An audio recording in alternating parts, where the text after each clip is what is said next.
Hello students, good morning from Vivekananda ITA, Level's film. So today we discuss about screw thread.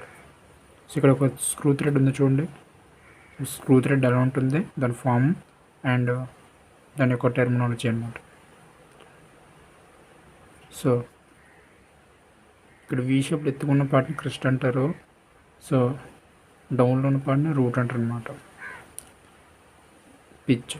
So the distance between the crest to crest is called pitch. Slope. The distance between the root and the crest is called slope. So ఇక్కడ crest to crest మధ్య ఉన్న డిస్టెన్స్ని outside diameter అంటారు. So root to root మధ్య ఉన్న డిస్టెన్స్ని root or core diameter అంటారు అన్నమాట. So from upper part of the crest to lower part of the root is called depth and lead is distance between the root and root is lead. So lead pitch equal అనమాట ఎప్పుడంటే single start థ్రెడ్లు and flank angle.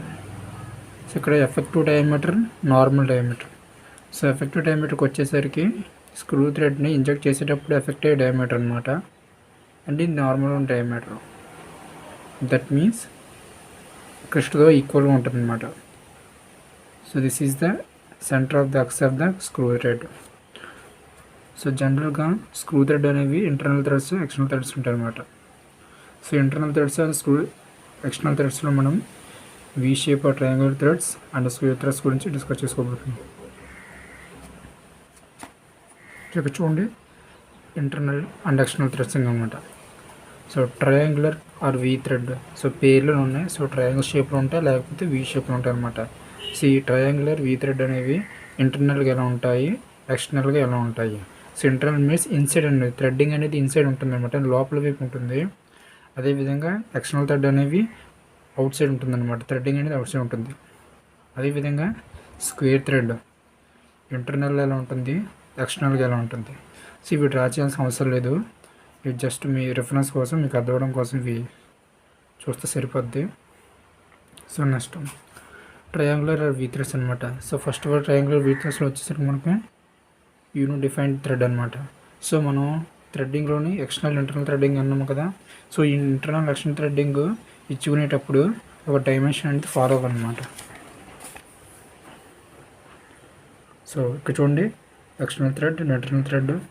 So external thread అయినా internal thread అయినా design చేసుకునేటప్పుడు మనకి దానికి thread angle and capital D, that means theoretical depth, and small D, that means actual depth అనేది తీసుకోనమాట.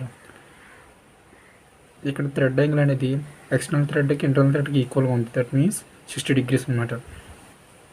అదేవిధంగా క్యాపిటల్ డి, థియరిటికల్ డెప్త్ అనేది ఎలా క్యాలిక్యులేట్ చేయాలంటే 0.86 ఇంటూ పీతో మల్టిప్లై చేస్తే దాన్ని క్యాపిటల్ డి అనేది వస్తుంది అనమాట. So P means pitch. So the distance between the crest to crest is called pitch అనమాట. మనం ఆల్రెడీ డిస్కస్ చేసుకోండి కదా టర్మినాలజీలోని. సో క్యాపిటల్ డి అనేది మనకి, so higher part of the crest to lower part of the root is called capital D అనమాట. So small D called actual depth అనమాట. So this is the unified thread. So ఇక్కడ ఎలాగ manufacturing చేసుకోవాలనేది dimension ఇచ్చేస్తారు first కంటే మనకి. So capital డీని, స్మాల్ డీని ఎలా వస్తుంది అనేది. అదేవిధంగా థ్రెడ్ యాంగిల్ 60 degrees వచ్చింది అనమాట. సో అంటే ఇది మనకి థ్రెడ్డింగ్ ఇవ్వకముందు అప్పర్ డిస్టెన్స్ ఉంది కదా. So higher part, lower part capital D అవుతుంది. స్మాల్ డి అనేది థ్రెడ్డింగ్ ఇచ్చిన తర్వాత, అంటే డిఫరెంట్ టైప్స్ ఆఫ్ థ్రెడ్స్ ఉన్నాయి కదా. ఫర్ ఎగ్జాంపుల్ యూనిడిఫైన్ థ్రెడ్ ఈ విధంగా ఉంది, అది విత్ థ్రెడ్కి వచ్చేసరికి మనకి కర్వీ షేప్ ఉంటుంది అనమాట.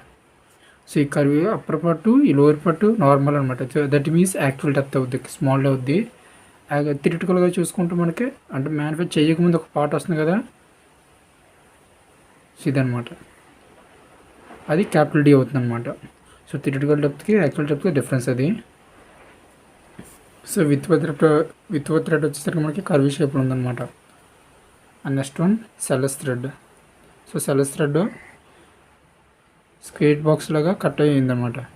సో యూనిఫైడ్ థ్రెడ్ వచ్చేసరికి, సో యూనిఫైడ్ థ్రెడ్ మాత్రం combination of Whitworth and Sell thread అనమాట. అంటే రూట్ దగ్గర కర్వీ షేప్లో ఉంది, సో క్రెస్ట్ దగ్గర స్క్వేర్ టైప్లో కట్ చేశాడు అనమాట.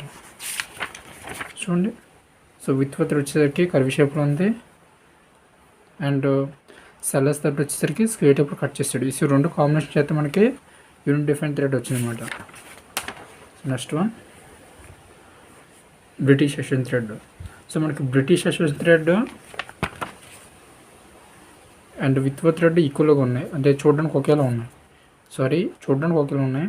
బట్ ఇది అక్కడ రిఫరెన్స్గా తీసుకుంటామంటే సో ప్రిసిషన్ ఇన్స్ట్రుమెంట్స్ అనమాట, లైక్ వెన్నీ callipers and screw gauge. So అలాంటి ఇన్స్ట్రుమెంట్స్లోని మనకి ఈ బ్రిటిష్ థ్రెడ్ అనేది యూజ్ చేసుకుంటాం అనమాట. So for example screw gauge back side ట్యాంజెంట్ని మనం రొటేట్ చేస్తుంటే సో లోపల థ్రెడ్డింగ్ ఉంటుంది కదా, సో అలాంటి థ్రెడ్డింగ్ అనమాట. సో ప్రిసిషన్ ఇన్స్ట్రుమెంట్స్కి మాత్రం మనం మెజర్మెంట్ అనమాట, measurement instruments. That means precision instrument ఖచ్చితంగా మనకి యాక్యురసీగా రావాలి కదా, సో మెజర్మెంట్ అనేది. సో దానికోసం స్మాల్ ఇన్స్ట్రుమెంట్స్కి మనం ఈ బ్రిటిష్ అసోసియేషన్ థ్రెడ్ అనేది మనం యూజ్ చేసుకుంటాం అనమాట. సో దీని ఒక యాంగిల్ వచ్చేసరికి మనకు కాస్త డిఫరెంట్గా ఉన్నాయి, 47.5 degrees. అలా థ్రెడ్డింగ్ని బట్టి డిఫరెన్స్కి ఇస్తారనమాట. Next square thread. సో ఇక్కడ క్యాపిటల్ D ఉంది కదా, capital D nothing means small d అనమాట. That equal to 0.5 into P. So 0.5తో పిచ్ని మల్టిప్లై చేస్తే స్మాల్ d వస్తుంది. Small d is nothing but T అనమాట. సో ఇక్కడ పిచ్ అనేది స్క్వేర్ థ్రెడ్లోని end of the thread to end of the thread అనమాట. The distance between end of thread end to end మధ్య ఉన్న డిస్టెన్స్ పిచ్ అంటారు square థ్రెడ్లోని. అలాగే ఏస్ థ్రెడ్. సో వీటి యొక్క డైమెన్షన్ ఇక్కడ ఇవ్వడం జరిగింది. So knuckle thread and buttress thread. So వీటి మ్యానుఫ్యాక్చరింగ్ చేసే ముందు సో పక్కగా ఒక డైమెన్షన్ ఫాలో అవుతారు అనమాట, ఇవే అనమాట. సో కన్వీనియన్స్ బట్టి ఆ డైమెన్షన్ పెంచుకోవడం తగ్గించుకోవడం జరుగుతూ ఉంటుంది అప్లికేషన్ బట్టి. సో మీకు వచ్చేసరికి ఫస్ట్ ఉన్న స్క్రూ థ్రెడ్ ఒక ఫిగర్ చెప్పాను కదా, దానితో పాటు టర్మినాలజీ అండ్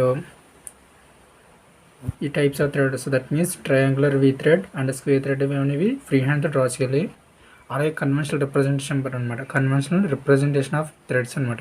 సో అంటే అందరూ ఆమోదింపతగ్గ సింబల్స్ అనమాట, అంటే కన్వెన్షనల్ థ్రెడ్. అంటే that means internal and external థ్రెడ్ని ఏ విధంగా అందరూ సూచిస్తారంటే ఒక సింబల్ ఉంటుంది. మనం ఆల్రెడీ కన్వెన్షనల్ సింబల్స్ ఆ బ్రేక్ చూసుకున్నట్టు సాలిడ్ రెక్టాంగిల్ ఎలా బ్రేకేజ్ అవుతే అవి ఏ విధంగా చూపించాలనేది ఒక రిప్రజెంటేటివ్ సింబల్ ఉంటుంది అనమాట. That means conventional symbols. అదేవిధంగా ఇంటర్నల్ అండ్ ఎక్స్టర్నల్ థ్రెడ్స్ని కన్వెన్షనల్ సింబల్స్ అనేవి మీకు చూపిస్తాను. సో అవి కూడా షీట్లో డ్రా చేయండి. సో మనకి ఎగ్జామ్ పాయింట్ అవుట్ చూసుకుంటే ఇవి మనకి ఫ్రీ హ్యాండ్తో అడిగే అవకాశాలు ఎక్కువ ఉన్నాయి అనమాట. సో ఏవో ఒక 2-3 థ్రెడ్స్ ఇచ్చి వాటిని ఫ్రీ హ్యాండ్తో డ్రా చేయమంటాడు. సో ఈ థ్రెడ్స్ని అండ్ కన్వర్షన్లు మీకు పంపుతాను పిక్స్. ఫ్రీ హ్యాండ్ తోటి ఒక షీట్లో డ్రా చేయండి. Thank you all of you.